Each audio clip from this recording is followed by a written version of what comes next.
या व्हिडिओमधून स्मरणशक्ती वाढवण्यासाठी कोणत्या युक्त्या आणि क्लुप्त्या वापरायच्या ते तुम्हाला कळेल. इथे युक्ती म्हणजे आपल्याला पाहिजे ते हुशारीने साध्य करणं आणि क्लुप्ती म्हणजे अडचणीतून सुटका करून घेण्याचा मार्ग शोधणं. आजच्या सगळीकडून माहितीचा भडीमार होणाऱ्या जमान्यात हुशारीनं राहण्यासाठी प्रत्येकाला या शास्त्रीय युक्त्या आणि क्लुप्त्या उपयोगी येतील. पण त्यासाठी हा व्हिडिओ शेवटपर्यंत बघा. ही अमेरिकेतली गेल्या शतकातली घटना आहे. एका माणसाला एपिलेप्सी अपस्माराचा त्रास होत होता. औषधांनी काहीच सुधारणा होत नसल्यानं एका जगप्रसिद्ध न्यूरोसर्जननी त्याच्या मेंदूवर शस्त्रक्रिया केली. पण ऑपरेशन नंतर त्याला स्मृतिभ्रंश झाला, मेमरी लॉस. म्हणजे तुम्ही या माणसाला जर प्रथमच भेटलात आणि त्याला स्वतःची ओळख करून दिली तर तो असं दाखवायचा की त्याला आता तुमची ओळख पटली आहे. पण 5 मिनिटांनी जर परत त्याला भेटलात तर तो तुम्हाला ओळखू शकणार नाही. त्यामुळे त्याच्यावरची जे डॉक्टर्स इलाज करत होते त्यांनी असं कन्क्लुजन काढलं की याला शॉर्ट टर्म मेमरी लॉस झाला ऑपरेशन नंतर.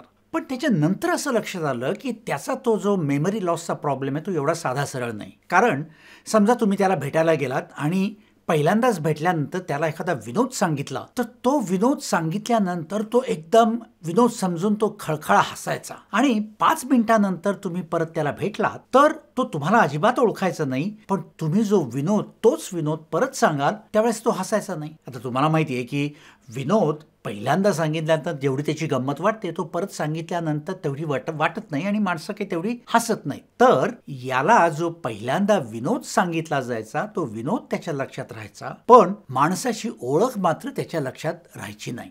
तर तेव्हा त्या डॉक्टरांना असं समजलं की त्याचा जो स्मृतिभ्रंश आहे, मेमरी लॉस जो आहे, तो शॉर्ट टर्म मेमरी लॉस हा फक्त चेहऱ्याच्या ओळखीसाठी आहे. विनोद किंवा इतर गोष्टी लक्षात ठेवण्यासाठी त्याला प्रॉब्लेम नाहीये, तो लक्षात ठेवू शकत होता. हे कळल्यानंतर शास्त्रज्ञांनी स्मरणशक्ती किंवा मेमरी लॉस समजण्यासाठी त्याच्यावर अनेक प्रयोग केले आणि त्याच्यावर जे प्रयोग केले त्यानुसार त्यांनी हा मेमरी लॉससाठी बरेच उपायही शोधून काढले. जशी एका माणसाच्या आजारामुळे प्रॉब्लेम्स आणि उपाय शोधायला मदत झाली तशीच मदत काही बुद्धिमान लोकांचा अभ्यास करून मिळालेली आहे आणि मिळतही आहे आणि पुढेही मिळणार आहे. तुम्ही असा विचार आता करायला लागला असाल की मी हे सगळं का सांगतोय. तर मी अशासाठी सांगतोय की माझ्या मागच्या व्हिडिओमध्ये मी भाऊ आणि स्मरणशक्ती यावर का बोलणार आहे हे माझ्या परीने सांगितलं. तरीही काही लोकांनी त्याच्याबाबत शंका उपस्थित केल्या. त्याच्यासाठी मला पुन्हा असं सांगायचं आहे की मी हा जो प्रयत्न करतोय तर अशा विचाराने करतोय की याचा फायदा तुम्हाला कसा होईल याची अनेक कारणं मी देऊ शकतो. पण त्यात वेळ न घालवता एवढंच फक्त सांगतो की तुम्हाला मला काय उगाच पुस्तकी किंवा अशास्त्रीय माहिती देण्याऐवजी शास्त्रीय माहिती आणि भाऊंचे प्रत्यक्ष प्रमाण देऊ इच्छितो. आणखी एक गोष्ट मला सांगायची आहे ती म्हणजे फक्त भाऊंच्याच बाबतीत नाही तर आपल्या सगळ्यांच्या बाबतीत सुद्धा आहे. स्मरणशक्ती ही बुद्धीची फक्त एक बाब आहे. बाकी अजूनही काही गोष्टी बुद्धीच्या कार्यक्षमतेशी निगडीत आहेत आणि त्याबद्दल सुद्धा मी नंतर बोलणार आहे. तर मागच्या व्हिडिओमध्ये मी तुम्हाला बुद्धिबळपटूंची 3 उदाहरणं दिली होती. पहिलं उदाहरण होतं ते म्हणजे एक बुद्धिबळपटू अनेक जणांशी एकाच वेळी बुद्धिबळ खेळून जिंकून दाखवतो. तर हे एक्सपर्ट खेळाडू असं कसं करतात? ते काय असं लक्षात ठेवतात का की या बुद्धिबळपटूशी खेळताना मी गेल्या वेळेस ही खेळी खेळलो होतो आणि ते आठवून मग ते पुढची खेळी खेळतात का? त्यांच्या डोक्यात एक खेळाचा सेट प्लॅन असतो आणि तो प्लॅन फक्त ते अंमलबजावणी करतात. कारण असं आहे की असं नसतं की ते अनेक जणांशी खेळत असतात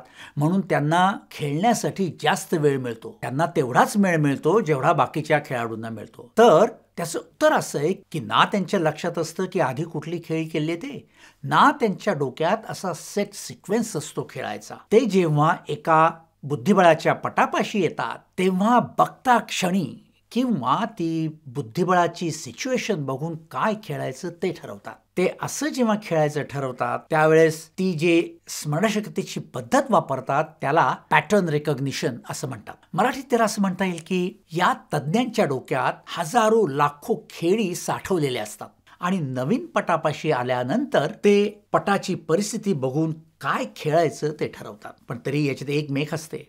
की जरी या एक्सपर्ट्सच्या डोक्यात लाखो खेळी असतील तरी ते सगळ्यात चांगली खेळी त्यावेळीच कशी काय निवडतात. आणि इथे हा मुद्दा मी थोड्या भाऊंच्या स्मरणशक्तीशी जोडतो. तुम्हाला माहिती आहे की राजकारणात बऱ्याच घडामोडी होत असतात. भाऊंना व्हिडिओचे विषय कसे सुचतात. तर परत सांगतो की ही जी काही आता प्रोसेस मी सांगणार आहे ती अत्यंत कॉम्प्लेक्स आहे, किचकट आहे, पण ती सोपी करण्यासाठी मी काही गोष्टी आत्ता घालणार आहेत ज्या तुम्हाला नंतर सांगेन.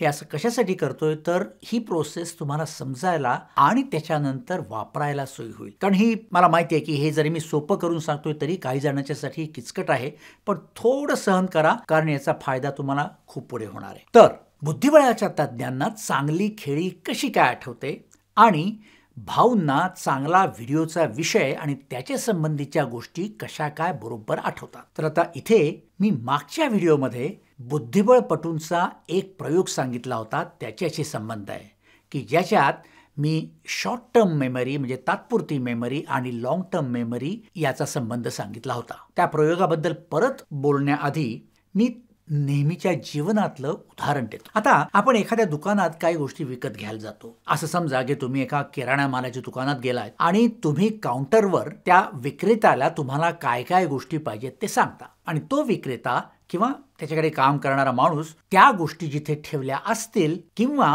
साठवल्या असतील तिथे तो जातो आणि आणून देतो तुम्हाला. आता असं समजा की तुम्हाला 4-5 वेगवेगळ्या गोष्टी विकत घ्यायच्या आहेत. तर तुम्हाला काही विक्रेते किंवा काही कामगार असे भेटतील की जे तुम्हाला एक गोष्ट विचारतील, जाऊन आणतील, परत दुसरी गोष्ट विचारतील आणि शोधून आणतील. पण तुम्हाला काही असेही लोक भेटतील की तुमच्या 4-5 जे काय गोष्टी पाहिजे तुम्हाला त्या एकदम विचारतील आणि जाऊन सगळ्या 4-5 गोष्टी एकदम तुमच्या समोर आणून ठेवतील. म्हणजे एका माणसाच्या लक्षात एकच गोष्टी राहते तर दुसऱ्या माणसाच्या लक्षात 4-5 गोष्टी राहतात आणि नुसत्याच लक्षात गोष्टींची नावं राहत नाहीत तर त्या गोष्टी कुठे ठेवलेल्या आहेत ते बरोबर त्याच्या लक्षात येतं.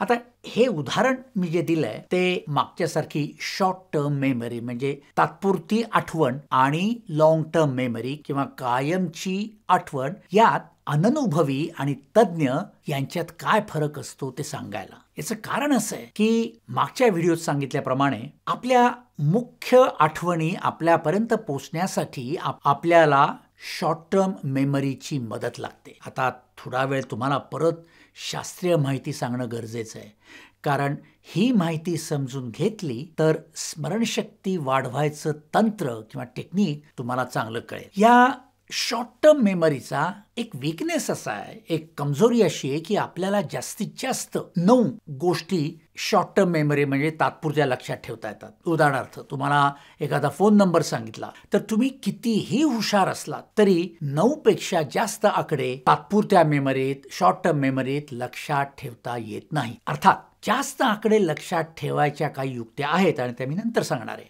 पण ही जी जास्तीत जास्त 9 गोष्टीच लक्षात ठेवण्याची जी क्षमता असते ती वयोमानानुसार किंवा आपलं लक्ष कमी होत असेल तर ती कमी होते. म्हणजे मगाशी जे दुकानदाराचं उदाहरण दिलं तेव्हा समजा दुकानात एखाद वेळ खूप गर्दी असेल आणि माणसं आजूबाजूला कोलाहल किंवा गोंधळ करत असतील तर ज्या माणसाला एरवी 4-5 गोष्टी सुद्धा लक्षात ठेवून आणता येत असतील त्याला सुद्धा 2 पेक्षा जास्त गोष्टी लक्षात राहत नाही. तर स्मरणशक्ती सुधारण्याचा मुख्य मार्ग किंवा पहिला मार्ग म्हणजे शॉर्ट टर्म मेमरी सुधारणं. पण ती सुधारणार कशी? कारण जर कितीही हुशार माणूस असेल तरी फक्त 9च गोष्टी लक्षात राहत असतील तर त्यासाठी मागच्या वेळेस जो दुसरा बुद्धिबळाचा प्रयोग सांगितला होता तो परत थोडक्यात सांगतो. त्या प्रयोगात काय केलं होतं तर नवशिक्या बुद्धिबळ खेळाडूंना आणि तज्ञ खेळाडूंना बुद्धिबळाच्या पटावर रॅन्डमली म्हणजे वाटेल तशा सोंगट्या ठेवल्या होत्या आणि 5 सेकंद तो पट त्या दोघांना दाखवला आणि त्यांना सांगितलं की सोंगट्या कुठे आहेत ते ओळखा. आता या प्रयोगात पहिल्यांदा जेव्हा केला तेव्हा ते नवशिकेचे खेळाडू होते त्यांनी जास्त सोंगट्यांच्या जागा ओळखल्या. याचं एक महत्त्वाचं कारण होतं की ते वयाने लहान होते त्याच्यामुळे त्यांची शॉर्ट टर्म मेमरी ही त्या बाबतीत सरस ठरली. पण जेव्हा हाच प्रयोग दुसऱ्यांदा केला ज्या वेळेस 2 वेगळ्या बुद्धिबळपटूंना खेळ खेळायला लावला आणि तो खेळ मध्येच थांबवला आणि तो अर्धवट खेळलेला बुद्धिबळाचा पट परत दोघांना नवशिके आणि तज्ञ लोकांना दाखवला तेव्हा तज्ञ खेळाडूंनी जास्त सोंगट्या ओळखल्या. याचं कारण असं की जरी वयामुळे आणि इतर काही कारणामुळे तज्ञ लोकांची शॉर्ट टर्म मेमरी जरी कमजोर झाली होती, तरी ते हुशारीने शॉर्ट टर्म मेमरीचा वापर करायला लागले होते. त्यासाठी मगाशी उल्लेख केलेली पॅटर्न रेकॉग्निशन आणि दुसरी एक पद्धती चंकिंग, या 2 पद्धतींचा किंवा 2 युक्त्यांचा ते उपयोग करतात.